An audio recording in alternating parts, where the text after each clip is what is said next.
From the station working for you, this is Good Morning Indiana, streaming now. Now at 4:30, a teenager charged as an adult in a deadly attack on his family and a pregnant woman. New details on what may have led up to that mass shooting. Another new strain of COVID-19 has made its way to the U.S. What we know about the two new cases. And families across central Indiana are in jeopardy of losing their homes. How a local group is making it their mission to help Hoosiers avoid eviction. But first, here at 4:30, I want to thank you for joining our team here on this Friday morning. I'm Lauren Casey. And I'm Megan Shin and Todd Clausen. Hopefully you have a good weekend forecast for us. How about we just talk about Friday first? Okay. Because once we get to the weekend, we have another storm system heading our way. So let's talk about today because it's probably the best day of the three, to be honest with you. And that's even when you see these temperatures, not saying a whole lot. 12 right now in Bloomington, 20 in Indy, it's 20 in Peru right now, and 22 in Muncie. A little bit of cloud cover keeping the temperatures in the 20s. Thankfully, not much in the way of wind. You notice as we go over to the feels like temperature, it looks very similar to the map you just saw. The one exception, Indy, factoring in a wind chill right now of 13 degrees. Here's a live look outside. Visibility not going to be an issue throughout the day today as the skies are mainly clear, and we'll have a good amount of sunshine today. It's a bright Friday for us, very similar to yesterday. The difference is today, despite the colder start, we're going to get a couple degrees warmer today than we were yesterday. Again, there's a little bit of high thin cloud cover up out there this morning. The sun will burn that off pretty quickly, and then we'll be left with mostly sunny skies as we go throughout the day. There's winter storm watches posted for parts of the area for tomorrow evening. More on that, Lauren, coming up in just a few minutes. All right, Todd, thanks so much. Let's take a look right now at your commute. This is I-65 down in Greenwood. Camera just froze up here, but traffic is open, traveling up to speed. No major delays to slow you down. Right now, it's very quiet around the metro area. We'll continue to keep a close eye on your roads and keep you updated. Lauren, overnight, police are investigating a deadly shooting on the northeast side of Indianapolis. It happened around 3:30 this morning near 42nd Street and Brentwood Drive. That's just east of Post Road. According to IMPD, one person was shot and died at the scene. Officers have not released any additional information at this time. Now to a developing story. New details have been released on the tragic mass shooting on Adams Street last weekend. Yeah, the Marion County Prosecutor's Office has formally charged 17-year-old Raymond Childs III with 6 counts of murder. He's accused of killing his father, stepmother, 13-year-old sister, 18-year-old brother, and the brother's girlfriend who was pregnant. Prosecutor Ryan Mears says that baby was due in 1 week. Childs is also being charged with attempted murder for shooting his 15-year-old brother who survived. According to court documents, the surviving teen told investigators that Childs had gotten into an argument with his father because he left home without permission. Mears says that 2 guns were used in the shooting, a 9mm and an AK-47 pistol. Childs III did not have a license to carry a gun. Mears says that he's hopeful the 15-year-old survivor will recover from his injuries and is calling on the community to help support the teen. All of us need to rally around this individual for what they've had to endure. But yes, there are things that we can do to help with that assistance and that transition with not only the physical pain, but the emotional pain and everything that they're going through in terms of making services available. But we all need to be candid. I mean, it's going to be a long road back. A pretrial conference for Raymond Childs III is set for April. You can read much more about the investigation and the charges by clicking on this story in the WRTV News app. Lauren, this morning a milestone for Indiana as the state ramps up vaccination efforts. The state health department reporting more than 500,000 Hoosiers have received their first doses so far. More than 122,000 have been fully vaccinated. And a chaplain at a local hospital here in central Indiana is sharing his vaccination story, Lauren. And he's hoping it will encourage more people from his community to get vaccinated. Christopher Randolph knows vaccination rates for the Black community are lower than white counterparts in our state.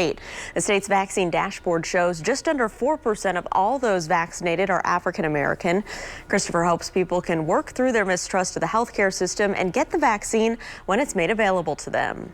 I think it's important that we ascertain that this is a different time and it's a different situation. Conspiracies are always going to be there. So that's my thing. I'm a conspiracy buster. Well, as a chaplain, Christopher tells WRTV he's seen a lot of death during this pandemic and wants everyone to do what they can to protect themselves and others. Something to keep in mind in all of this, about 7% of the state's population has been vaccinated. Demographic rates could change as more doses of the vaccine are available and the state opens up appointments to new groups. Right now, healthcare workers, first responders, and those who are 70 and older can get vaccinated. You can sign up by calling 211 or by going to ourshot.in.gov. This morning, another new, more contagious strain of COVID-19 has been found in the U.S. The news prompting fears that cases will soar once again. ABC's Alex Prochet has the latest from Washington. This morning, cause for concern. Officials confirming the first cases of that highly contagious South African variant detected in the U.S. 2 people in South Carolina infected. They live in different parts of the state, have no connection to each other, and neither has a history of travel. Dr. Anthony Fauci saying this about the strain. The one in South Africa, George, troubles me. Early tests showed the South African variant may chip away at the effectiveness of the Pfizer and Moderna vaccines. Both are now working on a booster shot. And now the CDC urging Americans to avoid travel. President Biden adding South Africa to a list of countries banned from traveling to the U.S., a ban that won't take effect until Saturday. It takes a little bit of time to put these restrictions in place, to work with airlines, work with regulatory authorities. We did that as quickly as possible. And in the race to add more vaccines to the market, a possible setback. Drug maker Novavax, whose vaccine is still in trial stages, reporting less than 50% efficacy against the South African variant. Another variant from the UK, now in at least 29 states, only adding to the urgency to vaccinate amid limited supply. Some states, like Washington, telling non-residents there's no vaccine for them. This man drove from Oklahoma to get one. I drove almost 1,800 miles in 2.5 days.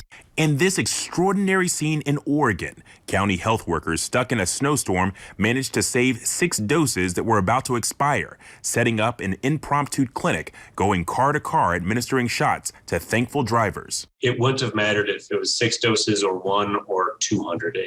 We would have been out going door to door until we couldn't give them anymore. Now back to that upcoming U.S. travel ban. Some critics claiming that it's too late because researchers say if a new variant is found in one place, it's likely already widespread. Alex Prochet, ABC News, Washington. It is 4:37. A grassroots organization here in Indianapolis is helping educate the community in hopes of preventing evictions. Volunteers of the Ross Foundation are going door to door talking with residents about their housing rights. 6 groups are scattered across Marion County asking people if they need help in any way. There's also some handout information about the current CDC eviction moratorium in place, and they're working to connect people with free legal services. A lot of organizations, they don't show up at your door with help for you. They don't show up at your door with a heart to care for you and to care for your family. People are like, wow, well, like, thank you. Like, I didn't know that information. Like, this is super helpful. Like, I never would have known this. And if it wasn't for you, like, me and my kids would be out on the street and we would be homeless. If you are at risk of being evicted, you need to fill out the CDC declaration form and make sure you meet the COVID-19 requirements to avoid eviction. We have more information on that on our website. Just go to WRTV.com. This morning, leaders at a soup kitchen in Hancock County want Hoosier families to know they are here to help. In 2020, the Kenneth Butler Memorial Soup Kitchen in Greenfield saw an 18% increase in the number of people they served. However, since November, the number of people coming through their doors to get a free hot meal has decreased. The executive director wants Hoosiers to know they want to help. I just want them to know that we are open, we are serving, we're back on our regular schedule. They just can't come into the dining room and sit down and eat. You know, don't try to stretch your money. Let us take care of the food, and you don't choose between rent and food or medicine and food. I don't want anybody doing that. We've got the food. We can help them. We can take care of that stress for them. The soup kitchen serves hot carry-out meals Monday through Friday from 11 a.m. to 1 p.m. and dinners from 5 p.m. to 7 p.m. It's located at 202 East Main Street in Greenfield. I want young black men to see that it's okay to cry. Tackling a topic that some see as taboo, how the man known for his Christmas generosity is seeking to help thousands of families right here in central Indiana. Todd. And all's quiet here in central Indiana right now, but a powerful storm system onshore in parts of California that is heading in our direction. And it's a quick mover. It arrives by tomorrow, bringing the potential for some accumulating snow to parts of the area. We'll lay it all out for you coming up in your WRTV Storm Team Forecast.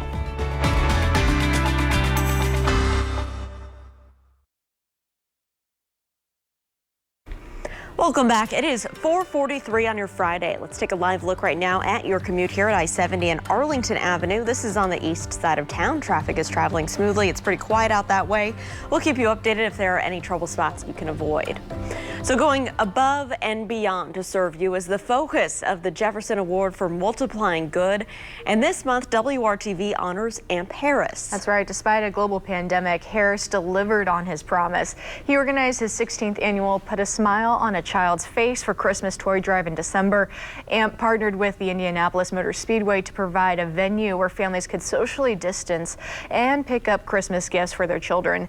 It was a massive event, and his leadership to mobilize volunteers to bring joy to kids on Christmas is worthy of recognition. Harris, along the path that you walk every day, you provide people hope. I don't think you know a stranger. And every stranger you meet, you give them a smile. So WRTV is proud to present to you the distinguished Jefferson Award for Multiplying Good. Thank you for doing good in our community. We appreciate you. Ladies and gentlemen, Amp Harris. A round of applause indeed. AMP got emotional after receiving the Jefferson Award for Multiplying Good medallion. Our Rafael Sanchez has more on the man, his message, and the moment.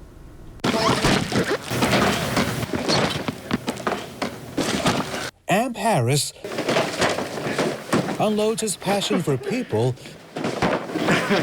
through his positivity.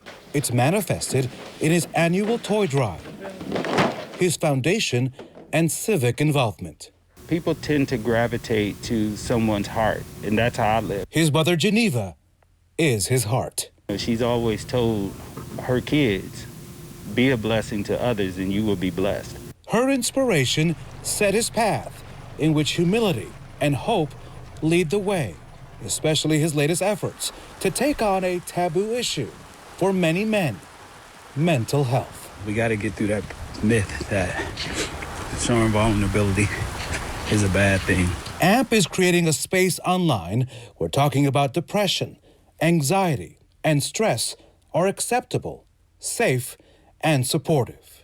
Go to the doctor, get your health checked out, and get out and walk, take a hike, and get your mental health together, because your mental health has a lot to do with your physical health. So the guy who touches the lives of thousands is living his truth, sharing his emotions, after the depth of his leadership and generosity earned him the Jefferson Award. He needed a few minutes. I want young black men to see that it's okay to cry.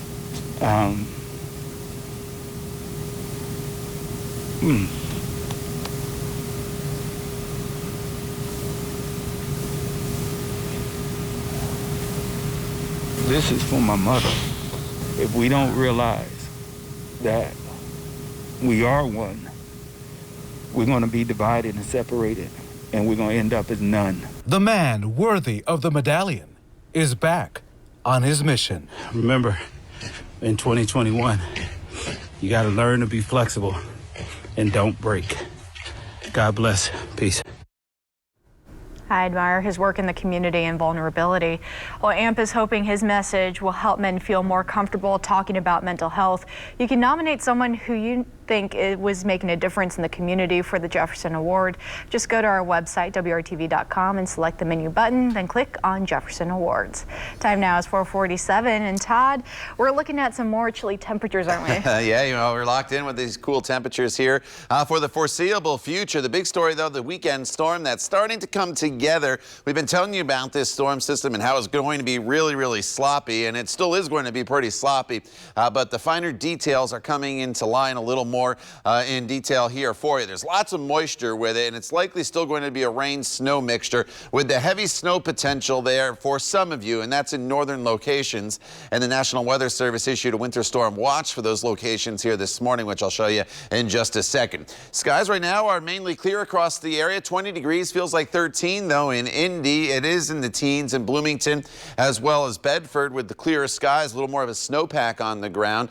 20 is the current temperature up in Peru as well as in the Kokomo area. Wind chills not factoring in too much of a wind chill in northern locations. Feels like 13 in Indianapolis. We'll kind of get through today's forecast pretty quick for you because there's not a whole lot going on. It's a bright day for us despite the really cold start in the teens this morning. We're going to see temperatures eventually top off in the low to mid 30s, which is fairly seasonable for this time of year. Any plans you have throughout the day today, you are going to be just fine. There's nothing really heading in our direction except for a few high clouds at times throughout the day today. Friday evening, maybe you have plans. Devour downtown taking place in Indianapolis, at least. If you're heading out for any of those deals, temperatures in the 20s. Just need to bundle up, and that's really just about it. Now, your Saturday starts off dry with just clouds. It's really throughout the afternoon, and especially this tomorrow evening, that the precipitation makes its way into the area. Here's the winter storm watch that just got issued. It does not include Indianapolis,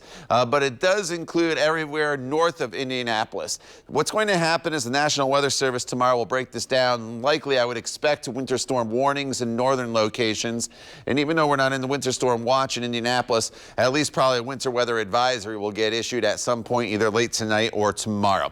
Fast forward on TrueCast here. This is 12 noon. And here's what makes this storm so tricky. It's originally maybe going to come in as a quick burst of rain, and then it's going to go over to snow. But watch this rain-snow line as we go throughout the course of the evening hours and into Sunday morning. It kind of toggles right along Indianapolis to Lafayette. To the north, it stays mainly snow. And so it's going to be one of those storms where I think, at least in the metro area, it goes back and forth for a while between rain, between snow, and then eventually it goes over to all rain. And the rain's pretty heavy as we head into Sunday morning for just about everybody. And then throughout the day on Sunday, it's just a cold and wet day. Now, as far as snowfall totals, well, I think at that initial burst, we could see about 1 to 3 inches here through the metro area. Higher totals to the north where it stays snow a little bit longer. Now, just know that it's going to be pretty hard to measure because what's going to happen is the snow will get laid down on the ground, right? But then it turns to rain, and then it's going to melt a lot of that snow away as it becomes more of a rainstorm throughout the day on a Sunday, only to go back over to some snow showers throughout the day on Monday. It's just not going to be pleasant. Saturday night, just hunker down, stay inside. Sunday's a wet day for us. Once we get to Groundhog Day and Wednesday, partly cloudy skies, and then yet another storm system with a wintry mix heads our way, Lauren, as we head into Thursday of next week. All right, Todd, thanks so much. Let's take a look at your commute as you're heading out the door this Friday morning. This is a live look at I-465 and Kentucky Avenue on the southwest side of town. Traffic here is traveling smoothly. No crashes to report around the metro area at this hour. And some good news if you're heading downtown. We did have some road work at the Meridian Street exit just off the North Split. Looks like that is wrapping up at this time. Megan. Lauren, thank you. And Tokyo Olympic officials say they will not require athletes to have the COVID-19 vaccine in order to compete in the Summer Games. They expect vaccinations to make progress by that time. The games are scheduled in July. Officials hope as many people as possible will be vaccinated by that time. The Olympic Committee says it will encourage and help athletes get vaccinated if they want to before they go to Japan. Well, The Weeknd is going above and beyond for his Super Bowl halftime show. His manager says that the artist is investing $7 million more into the performance. Billboard magazine reports organizers are covering the usual costs. The Weeknd has been working for months to put together his show. They say it'll be cinematic to reach people watching from home. I decided that I could not afford the luxury of just being an actress. I had several issues to address. I chose my career as my platform. Sad news this morning. Legendary actress Cicely Tyson has died. Tyson made history in 1963 by becoming the first black actress to star in a TV drama.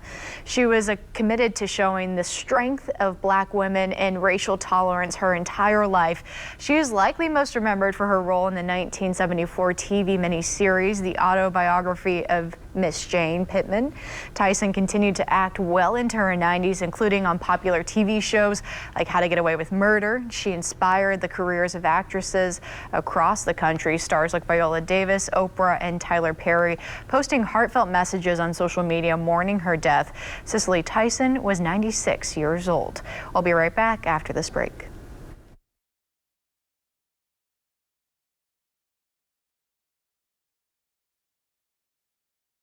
Welcome back. From Butterfinger peanut butter to hot pink mac and cheese. Megan, we've shown you a lot of new foods on the show this week. We're always hungry here on Good Morning Indiana. I feel like we've seen it all now, Lauren. Yeah. And now we have another. Lady Gaga has come out with her own line of Oreos. Okay. The bright pink with green filling Oreos are inspired by her dance album, Chromatica. And the cookies taste like Oreos, original golden Oreos. Gaga first showed off the sweet treats on her Twitter last month. They're now being sold in stores nationwide. I'm a Gaga fan, but I don't know if I'd try those Oreos. I mean, do they taste just like the golden ones then? So they're not like weird flavored? Maybe they're just colored. The pink and green just kind of throws me off. I don't know. What do you think, Todd? I say, why mess up a good thing when the originals are still the best? I mean, just give me the old black and white Oreos. I don't know. The double stuff are pretty good. Well, that's still black and white Oreos. That's They just true. got extra cream. They're still double stuff. I'm not complaining about the double stuffed Oreos. Trust me, all these other ones, like birthday cake and, you know, the mint ones aren't too bad, but teach their own. All right, outside right now we are dealing with clear skies in most locations, while mostly sunny skies today. A near average temperature 35 degrees. Tomorrow a rain-snow mix develops, and that stays a rain-snow mix for most of the evening, with northern locations getting into some pretty decent snow tomorrow evening. Southern locations, it's mainly all rain. Rain mostly for everybody on Sunday, and then going back over to snow on Monday. It's a sloppy storm. We'll break it down for you in more detail as Good Morning Indiana continues right here on WRTV.